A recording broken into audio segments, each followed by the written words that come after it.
اللہ علیہ وسلم نے ارشاد فرمایا اگر غنا چاہتے ہو، غربت ختم کرنا چاہتے ہو، حج کے بعد حج کرو، عمرے کے بعد عمرے۔ لیکن اس میں ایک بات وہی واضح کر دیتا ہوں، اس کا ہرگز یہ مطلب نہیں ہے کہ حج ہی کرتے رہو، اور اگر آپ کے معاشرے میں، آپ کے پڑوس میں، آپ کے رشتے داروں میں، ابھی تو ہمارے ایسے لوگ ہیں جو مختلفی اور غربت کی چکی میں پس رہے ہیں، آپ حج کر رہے ہیں، ان کا خیال نہیں ہے، ایسا نہیں ہے۔ اگر غریبوں کی خدمت بھی کر سکتے ہیں اور حج بھی کر سکتے ہیں تو پھر حج کا سلسلہ جائے گا، لیکن اس کا ہرگز یہ مطلب نہیں ہے کہ آپ کے پڑوس میں کوئی غریب مر رہا ہے اور ہم حج پر چلے جاتے ہیں، اس کی خدمت نہیں کرتے۔ حضرت ربیع بن سلیمان رضی اللہ تعالیٰ اللہ کے ولی ہو گئے، ان کا یہ انتہائی پیارا واقعہ ہے۔ حضرت ربیع بن سلیمان رضی اللہ تعالیٰ فرماتے ہیں کہ حج کے لیے جا رہا تھا، میرا بھائی میرے ساتھ تھا، میں اپنے بھائی کے ساتھ حج کے سفر کو تمام قافلہ حج کے لیے جا رہا تھا۔ ہمارا کاروان کوفہ میں پہنچتا ہے، جب ہم کوفہ میں پہنچتے ہیں تو میں دیکھتا ہوں سامان سفر خریدنے کے لیے میں بازار میں جاتا ہوں، ایک عجیب و غریب منظر دیکھتا ہوں، ایسے میں ایک عجیب و غریب منظر دیکھتا ہوں، ایک خنجر کو دیکھا، ایک خنجر وہاں پر بھرا ہوا کھڑا تھا، اس کے قریب ایک عورت تھی، اس عورت کے ہاتھ میں چاقو تھا، اس چاقو سے اس خنجر کا گوشت کاٹ کر یہ مردار کا گوشت کاٹ کر نکال رہی، میں نے اس کا تعاقب کیا، میں نے سوچا کہیں یہ مردار جو اسلام میں مردار کھانا حرام ہے تو کہیں یہ گوشت کسی کو بیچ نہ دے، کہیں یہ کسی کو کھلا نہ دے۔ حضرت ربیع بن سلیمان رضی اللہ تعالیٰ عنہ فرماتے ہیں میں نے اس عورت کے پیچھے ہو لیا، میں نے اس کا تعاقب کیا، میں اس کے پیچھے جاتا رہا، میں نے دیکھا کہ وہ عورت ایک بڑے گھر کے سامنے جاتی ہے، اس کا دروازہ بہت طویل تھا، بہت بلند تھا، بہت دراز تھا، اس نے دروازے پر دستک دی، دروازے پر دستک دی، آواز میں کون ہے کون ہے؟ حضرت ربیع بن سلیمان کہتے ہیں اس عورت نے جواب دیا کہ نہیں ہوں، مصیبت آئی، بدحال، دروازہ کھولو۔ انہوں نے کہا کہ جب اندر سے دروازہ کھولا گیا تو اندر 4 لڑکیاں تھیں، وہ عورت اندر گئی، جب اندر جاتی ہے تو ان لڑکیوں کو وہ گوشت دیتی ہے، مردار دیتی ہے، مردار کا گوشت دیتی ہے اور کہتی ہے اس کو پکا کے کھا لو، اللہ ہماری حقیقت کو جانتا ہے۔ حضرت ربیع بن سلیمان رضی اللہ تعالیٰ وہ کہتے ہیں کہ جب میں نے یہ منظر دیکھا میں نے کہا یہ تو مردار ہے، مردار کھانا حرام ہے، مردار کھانا ناجائز ہے، یہ اپنی بیٹی کو مردار کیوں کھلا رہی ہے، یہ مردار کیوں کھا رہی ہے، یہ گوشت کھانا حرام ہے۔ میں نے فوراً کہا اللہ کی بندی کیا تو نہیں جانتی یہ کھانا ناجائز ہے، یہ کھانا حرام ہے؟ اس نے کہا تو کون ہے، تو کون ہے؟ حضرت ربیع بن سلیمان کہتے ہیں میں نے کہا میں ایک پردیسی ہوں، ایک مسافر ہوں، یہاں سے گزر رہا تھا، تجھے دیکھا میں نے، تو مردار خنجر کا گوشت کاٹ رہی ہے، میں نے تیرا تعاقب کیا۔ حضرت ربیع بن سلیمان رضی اللہ تعالیٰ عنہ کہتے ہیں میں نے اسے کہا کہ مجوسیوں کے بائبرشت کے ایک فرقے کے علاوہ تمام لوگوں کے نزدیک مردار کھانا ناجائز ہے، مردار کھانا حرام ہے۔ اس نے کہا ہم جانتے ہیں اس بات کو، کیا تو نہیں جانتا ہم آل رسول ہیں، کیا تو نہیں جانتا ہم آل رسول ہیں، ہمارا تعلق خاندان نبوت سے ہے، ہم حضور اکرم صلی اللہ علیہ وسلم کی اولاد سے ہیں، ہم سید ہیں، ہم سید ہیں اور اسلام کے احکام کو جانتے ہیں۔ ان بچیوں کا، ان بیٹیوں کا والد انتقال فرما چکا ہے، سید تھا، نیک تھا، اس کا انتقال ہو چکا ہے، اور اس نے جو اپنا ترکہ چھوڑا تھا وہ ترکہ ختم ہو چکا ہے، وہ ترکہ ختم ہو چکا ہے۔ ہم غریب ہیں، مفلس ہیں، کتنے دنوں سے ہم نے کوئی کھانا نہیں کھایا، ہم جانتے ہیں کہ مردار کا کھانا حرام ہے، لیکن حالت اضطرار میں مردار کھانا جائز ہو جاتا ہے، مجبوری کی حالت میں مردار کھانا جائز ہو جاتا ہے۔ ہم جانتے ہیں کہ اسلام کا حکم ہے لیکن یہ ہمارے لیے جائز ہے۔ 4 دن سے ہم نے کچھ نہیں کھایا، ہمارا 4 دن کا فاقہ ہے۔ حضرت ربیع بن سلیمان رضی اللہ تعالیٰ فرماتے ہیں کہ جب اس آل رسول کی زبان سے میں نے یہ بات سنی تو میری آنکھوں سے اشکوں کی برسات جاری ہو گئی، کہا میں نے رونا شروع کر دیا، روتا ہوا میں وہاں سے لوٹ آیا، پلٹ آیا، میں نے کہا اب میں حج پر نہیں جاؤں گا، اب میں حج نہیں کروں گا، میں نے فیصلہ کر لیا کہ اب میں حج پر نہیں جاؤں گا۔ واپس آیا، اپنے بھائی کو بتایا، اپنے بھائی سے میں نے کہا کہ میں نے حج کا ارادہ ترک کر دیا ہے، اب میں حج پر نہیں جانے والا۔ اس نے کہا حضرت ربیع بن سلیمان رضی اللہ تعالیٰ فرماتے ہیں کہ بھائی نے کہا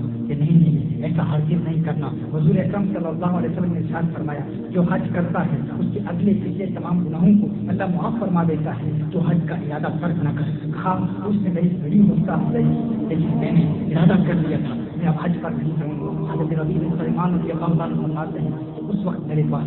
600 نقد درہم موجود تھی، میرے پاس چند کپڑے تھے، میرے احرام کی 2 چادریں تھیں، وہ 600 درہم لے کر میں بازار میں گیا، 100 درہم کا آٹا خریدا، 100 درہم کا آٹا خریدا، 100 درہم کا کپڑا خریدا، باقی جو 400 درہم میرے پاس تھے وہ 400 درہم اس آٹے میں نے چھپا دیے، 400 درہم میں نے اس آٹے میں چھپا دیے۔ جو میرے پاس کپڑا تھا، جو لباس تھا، احرام کی چادریں تھیں، وہ میں لے کر سارے رسول کے گھر میں چلا گیا۔ اس خاتون کے دروازے پر دستک دی، اس خاتون نے دروازہ کھولا، میں نے کہا یہی میرے پاس ہے، یہ سب کچھ آپ رکھ لیجیے۔ جب انہوں نے دیکھا کہ 400 درہم اور پھر آٹا اور پھر کپڑا یہ سب کچھ یہ دے رہا ہے، تو اس نے دل سے دعا دی۔ اس عورت نے دعائیں دی، اس نے دعا کیا دی؟ اس نے کہا اللہ تجھے حج کا ثواب عطا فرمائے، اللہ تجھے دگنا اجر عطا فرمائے، اللہ تجھے دنیا میں ہی اس کا اجر دکھا دے، اللہ تجھے دنیا میں ہی اس کا نعم البدل دکھا دے، تجھے نظر آ جائے۔ کہا اس کی بیٹی نے جب دیکھا 400 درہم ہے، آٹا بھی ہے، کپڑا بھی ہے، بیٹی نے دعا دی۔ پہلے بڑی بیٹی نے دعائیں دی، پھر چھوٹی بیٹی نے دعائیں دی، تیسری بیٹی نے دعائیں دی، چوتھی بیٹی نے دعائیں دی۔ ایک بیٹی نے دعا دی اللہ کرے تیرا حشر ہمارے نانا کے ساتھ ہو، اللہ کرے تیرا حشر ہمارے نانا کے ساتھ ہو۔ کہا انہوں نے دعائیں دی اور اس قدر دعائیں دی۔ جب میں وہاں سے واپس آیا تو کوفہ میں اپنے مقام پر اپنے قیام کی جگہ پر پہنچا تو حج کے کافلے جا چکے تھے۔ کہا میں بہت پریشان ہوا، دل میں بڑی پریشانی ہے،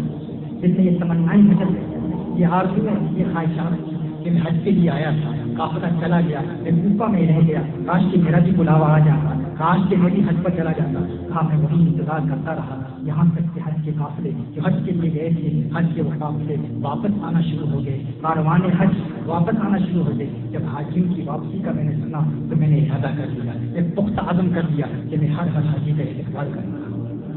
ہر حاجی کا استقبال کروں گا اور ان سے دعائیں لوں گا، کیونکہ ان کی دعائیں اللہ کی بارگاہ میں مقبول ہیں۔ ابھی حج کی سعادت حاصل کر کے وہ واپس آ رہے ہیں تو میں ہر حاجی سے ملاقات کروں گا اور ان سے کہوں گا کہ میرے لیے دعائیں کرنا۔ کہا حضرت ربیع بن سلیمان رضی اللہ تعالیٰ عنہ نے، وہ کہتے ہیں کہ میں حاجیوں کو استقبال کے لیے گیا، جب حاجیوں سے ملا تو میں نے کہا اللہ تمہارا حج قبول فرمائے، اللہ تمہارا حج قبول فرمائے، اللہ تمہاری عبادت قبول فرمائے، تجھے اللہ نے حج کی سعادت سے نوازا، اللہ تمہاری عبادتوں کو قبول فرمائے، تم میرے لیے دعائیں کرو۔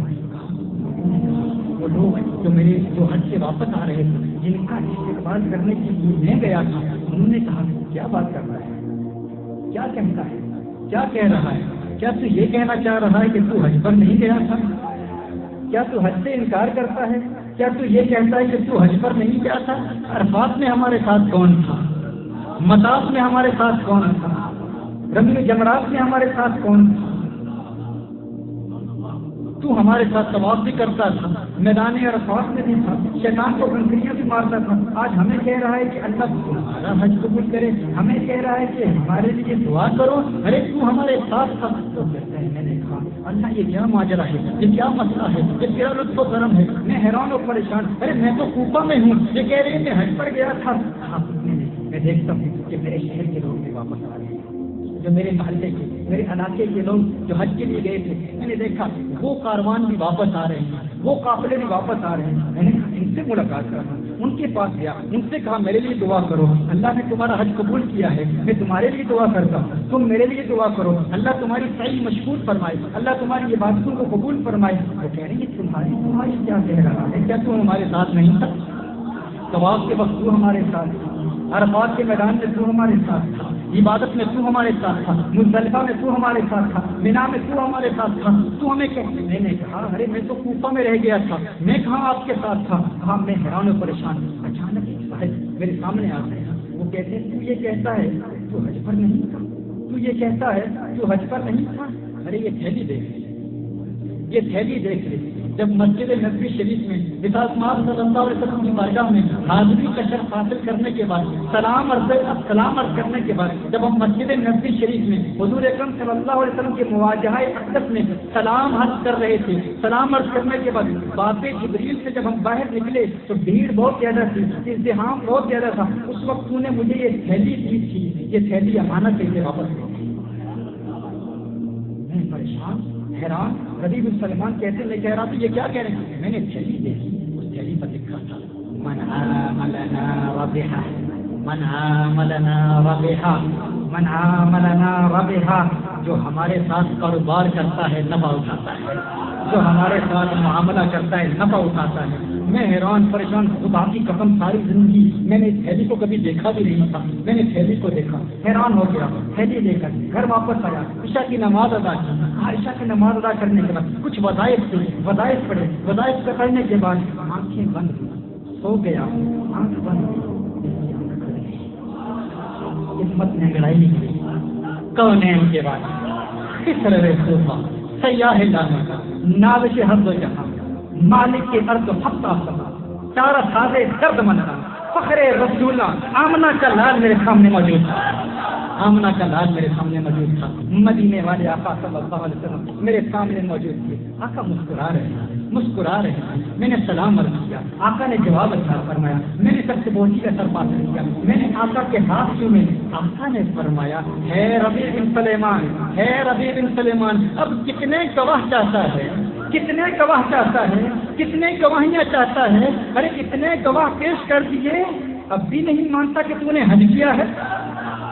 اور کتنی گواہیاں چاہتا ہے، کتنے گواہ چاہتا ہے، کتنے وٹنسز چاہتا ہے، تو ہے کہ مانتا نہیں، تو ہے کہ تسلیم نہیں کرتا، کہتا ہے میں نے حج نہیں کیا۔ آقا نے ارشاد فرمایا سن سن سن، جب میری آل کی تو نے خدمت کی تھی، جب میری آل کی تو نے خدمت کی تھی، جب حج کو ملتوی کیا تھا میری آل کی محبت میں، میرے خاندان کی محبت میں، جب تو نے حج کو ملتوی کیا تھا تو میں نے اسی وقت اللہ کی بارگاہ میں رکھتے دعا بلند کیے تھے، میں نے کہا ہے اللہ اس کو اس کا نعم البدل دے دے، اس کو اس کا اجر دے دے، اس کو اس کا ثواب دے دے۔ کہا میں نے دعا کی تھی، میں اکثر یہ شعر پڑھتا ہوں، میری دعا اکثر سے کبھی ملول ہوئی، ادھر زبان سے نکلی ادھر قبول ہوئی۔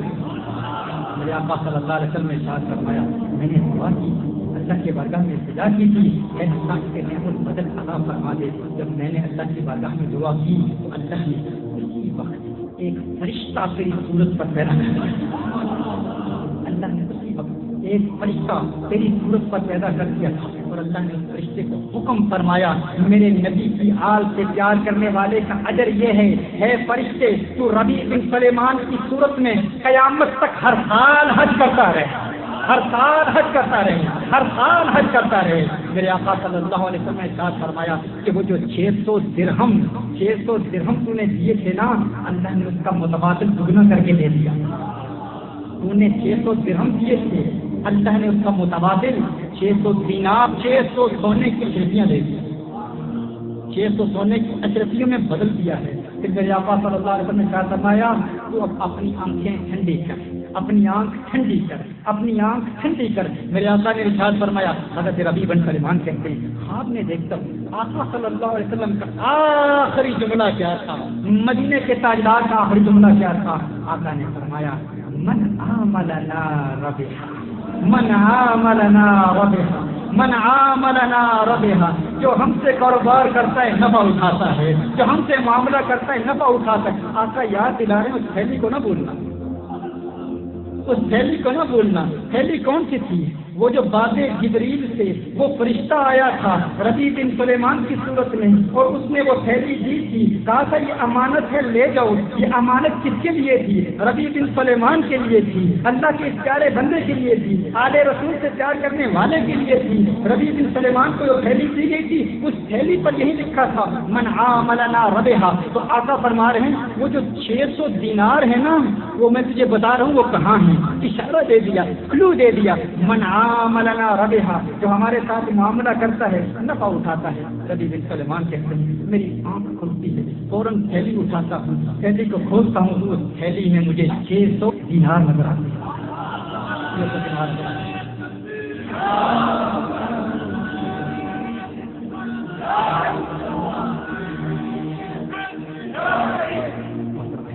یہی پیغام ہے، حج کرو، بار بار کرو، لیکن غریبوں کا خیال رکھو۔